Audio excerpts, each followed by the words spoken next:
hopefully we'll be able to dial in. Have we got any other apologies, please? Right, moving on to item number 2 on the agenda, we have declarations of interest, and this is to receive statutory declarations of interest from members in relation to, firstly, disclosable pecuniary interest in any agenda item. Are there any such interests? The second item is non-pecuniary interest in any agenda item. Any such interest, please? So there's none there. Right, I have no chairman's announcements. Item 4 on the agenda is the public open session. We have one member of the public here. Does he wish to speak at the moment? And I'll then go to those who may be online. Councillor Fage. Hello, there we go, we're working. So it's item 10E, section 106, progress. So not to preempt your discussion, but I could just give a brief update on this that might help to inform it. So I raised this with officers concerned that we don't currently have sort of live visibility over the section 106 position online. It certainly always used to be there, it's not currently there. I inquired about this at it was early August, and I heard back middle of August, and they said from the 16th of August, they were looking at somewhere between 1 and 2 months. What I'm yet to get to the bottom of is why it had to disappear in the first place. So I understand there's going to be a replacement at some point. It will probably be more accessible, easier, cleaner, easier to navigate, but I don't know why the old one had to disappear whilst it was in the process of being replaced. That said, I do have the name of an officer who can provide Section 106 monies on request and details around it. So I noticed you've spoken to the Chief Executive or emailed him at least. If you'd like an officer a little bit further down, I can definitely make contact there. Thank you, Councillor Fage. Perhaps you could pass that details of that contact on to the Town Clerk after the meeting, or not necessarily tonight, but on another day. Thank you very much for that. Is there anybody else online who wishes to speak? Thank you very much. Right, invited speaker, there's none. Item 6, members' questions. Have any members got questions for this evening, please? There are no questions. We can move on to item 7, which is the minutes of the Finance and General Purposes Committee meeting of this committee held on the 2nd of July 2024. First of all, I will take them for accuracy. It's on referring to page 1 of the minutes, which is page 5 of the agenda, page 2, page 3. There's no comments on that. Is it your wish that I sign these as a true and correct record? Thank you. That's carried. I'll sign that in due course. Right, next item is matters arising from the same page 1, page 2, page 3. If there's no matters arising, we'll move on to item number 9, which is General Reserves Policy. That's been provided by Mr. Bohr, who will you be presenting this? Thank you. Thank you, Chairman. So the Council is required under statute to maintain adequate financial reserves to meet the needs of the organization. Under Section 49 of the 49A of the Local Government Act 1992 requires that bailing and precepting authorities in England have to regard to the level of reserve needed to meet estimated future expenditure when calculating the budget requirement. Another purpose of the General Reserve is for contingency and also unforeseen expenditure or loss of income. At this stage, I'll say a big thank you to the Chairman of the Finance and General Purposes Committee and the Deputy Chairman of Finance and General Purposes Committee for critiquing the first draft of this amended policy.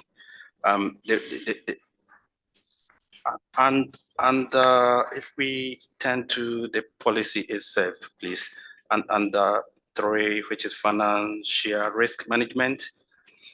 So there is a small typo, apologies for that, where it says meet, it should be may be required.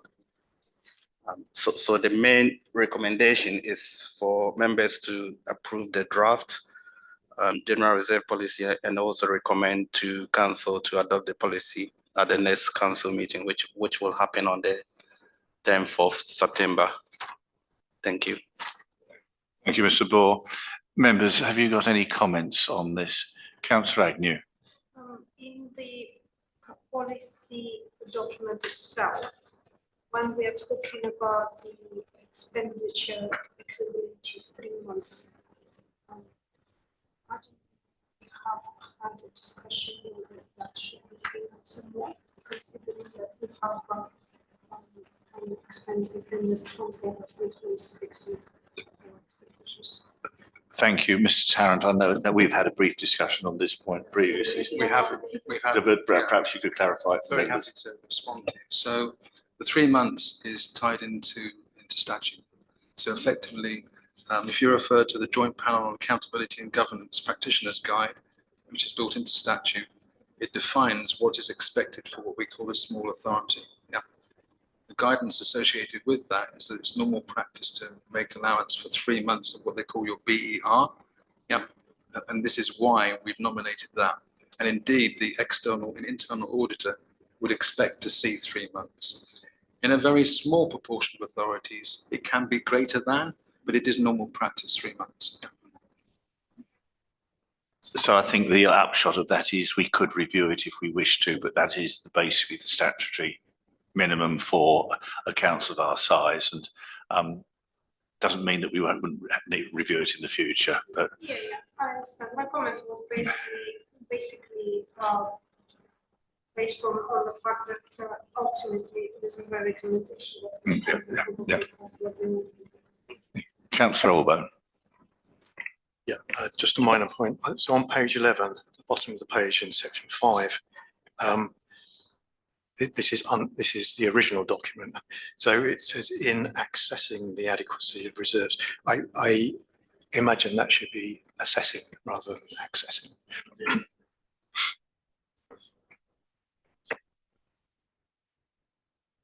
Thank you. That if that can be amended, please. Councillor Knight.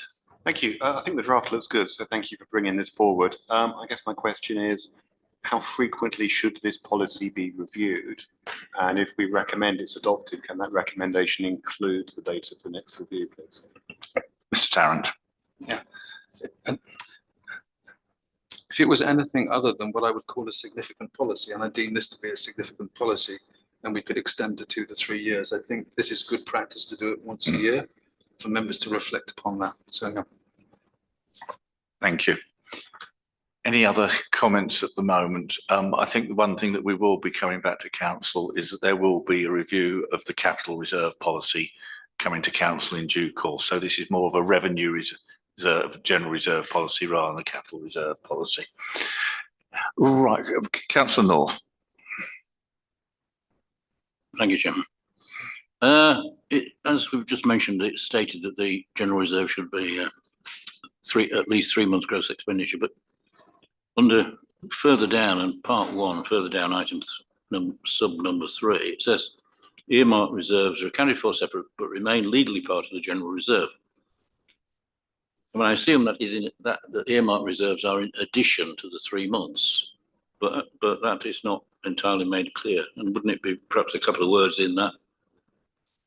Accounted but remain legally part of the general reserve and are in addition to the recommended level of 3 months or something like that, just to make it clear, if my assumption is correct, to make it clear. Is Councillor North correct? Yeah, earmarked reserves are in addition to 3 months. Yeah. Well, should we perhaps just amend the wording to make that clear? No, I think that's a good point. No, perhaps that can be incorporated in those the policy before it comes to council next week for adoption. Yeah, yes.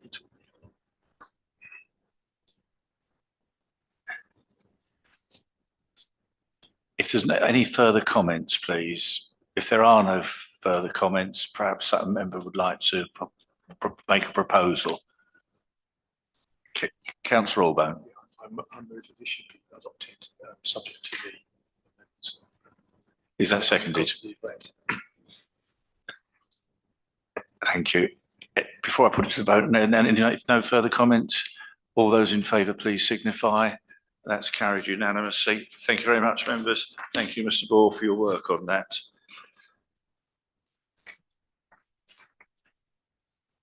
Right, item number 10A on the agenda is the bank reconciliation. I believe the agenda sets that out quite clearly. Any questions or comments, members, please? Is it your wish that it be noted? Yeah, we will note that then, thank you. Item 10B, budget planning cycle 2025-26. Again, that is set out on the agenda and there is an appendix to the agenda setting out the timescale. Are there any comments or observations, please, members? So is it your wish that Councillor Foster? I'd just like to say I think it's a really good comprehensive plan. I think we've got a good process here in place that allows contributions from members at various stages of the process. And I think building on a process that have sort of developed over the previous few years, good process, happy with it. I think that my only comment may be that along the lines of where the chairman and deputy chairman of F&GP are reviewing these, the mayor and deputy are not specifically directly mentioned, I don't think, in the report, but I know we'll be considering it in due course. So, but yeah, very, very good to see this programme. Looking forward to some fairly interesting discussions when we come to the growth bids, because I think there clearly are some areas where we've got some investment opportunities. Looking forward to that coming forward. Mr. Tarrant. What I was going to say was members will recall that in the internal and external audit, obviously that they highlighted that it was good practice here and the connection that the officers have with members. So it's pleasing to know that. Thank you. Are there any further comments, please? Is it your wish that this be noted? That's agreed then. Item 10C is the grant applications. As members will note, the grant applications closed on the 31st of August, which is only a couple of days ago, and therefore it wasn't feasible or possible for everything to be assimilated in time for this meeting. Councillor Foster. And presumably that's the same reason why we have the next town council meeting, where it's not in time for the next town council meeting as well. Does that give you enough time to? I appreciate you said the 8th of October is when we're dealing with it, rather than the September meeting. Is that the reason? I would say partly. The idea was to, in the middle of September, send all the documents to all members so that if they have any questions, they can come back to officers so that we can go back to the applicants and get answers to the questions raised by members. So during the meeting, there wouldn't be a lot of time spent on deciding on some of the applications. Come back. I'm not saying there's any disagreement with it. I think it's quite right that members do have an opportunity to look in detail. I think again we had a good process last year where we were able to look at the applications, look at the sort of some form of scoring criteria that allowed members to then make some value judgments on the grant applications that come forward. So not unhappy with it absolutely at all. I just was interested to know what the thought process was. Yes, as you remember, Councillor Foster, there was an issue last time that there was too much information to assimilate in a very short period of time.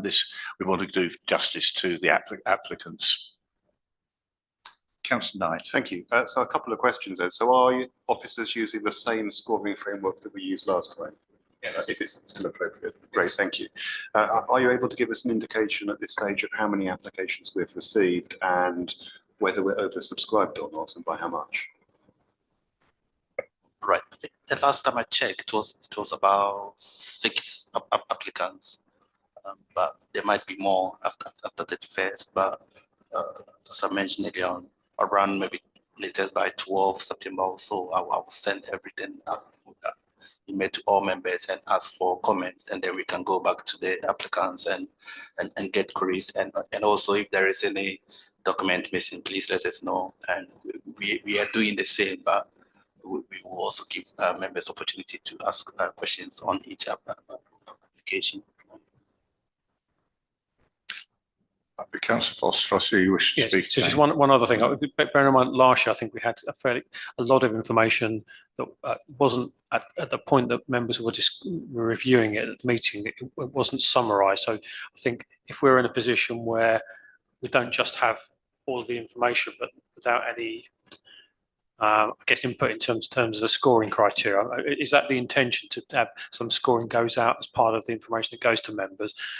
Or are you looking to do that prior to the meeting? I'm just looking to understand how you're looking to get it out to members, because if it's just the information that is as it is, members will then still be waiting for the council meeting agenda to come, and then taking a view on it, I guess.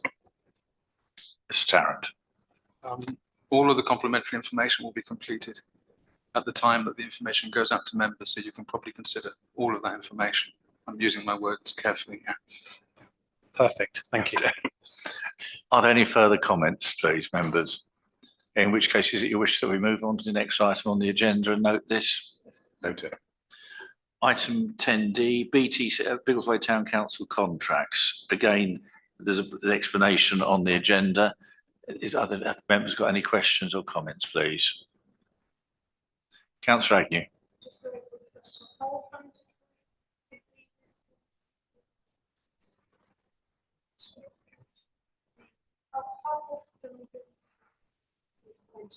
It depends on the length of the contract. So generally 6 months before the date of an exit of a contract, then our procurement process kicks into play, and we apply the financial regulations to the process, and then we adhere to the procurement elements within the financial regulations.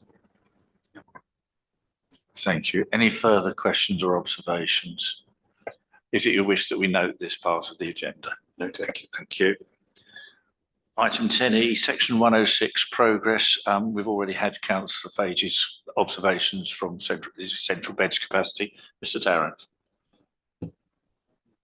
Just wanted to say a thank you to Councillor Fage for providing that information. It hadn't been forthcoming from CBC. In addition to writing to the Chief Exec, which I did several weeks back, we have actually had meetings with the heads of service, and unfortunately that information hadn't been forthcoming. So it's surprising that you've managed to identify that, but it's very pleasing to note. We do have a copy, but of course it's an old copy, so it's difficult to work with that. So thank you. Thank you. This was raised in the last Biggleswade, the joint committee, about getting the information provided to the council so that we can be fully aware of everything that's on the agenda and make sure that money is utilised within the timescales and conditions of the appropriate section 106 agreement. So hopefully we will get that information shortly. Do you wish to speak, Councillor Foster? If I may, I mean, I think we'd all welcome a format of a document that allows more effective scrutiny, and it allows the information to be presented in a way that is transparent and easily interpreted by anyone, any councillor or anybody, without having to have a degree in accountancy or knowing your way around Excel in so much detail. I think the report itself that we had previously was far too complicated, didn't make it clear what was being, what has been spent, what was allocated. And if the document that comes forward, hopefully Councillor Page it will do, it must be welcomed. It will be hopefully be far better than what we've had previously. Thank you, and I hope we'll have that information well before the preset process starts, because we need that information to be able to determine what we can spend for next year from section 106 money. So that is very urgent from this council's point of view. It's for its budgeting process. Are there any further comments or questions, please, members? Right, in that case, if we note the report, if everybody's happy with that. Item 10F, capital borrowing regulations 2025-26 onwards. Again, it's set out on the agenda. Have members got any questions or observations, please? If it's no questions or observations and town clerk has got no observations he wishes to make, is it your wish we move on to the next item on the agenda and note this? Note it.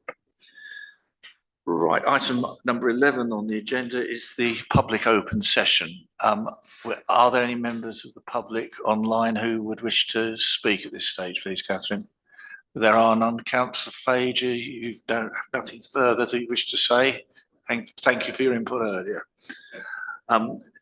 Item number 12 on the agenda is the exempt items, and we have no exempt items. So on that basis, members, if it's your wish, I'll declare the meeting closed.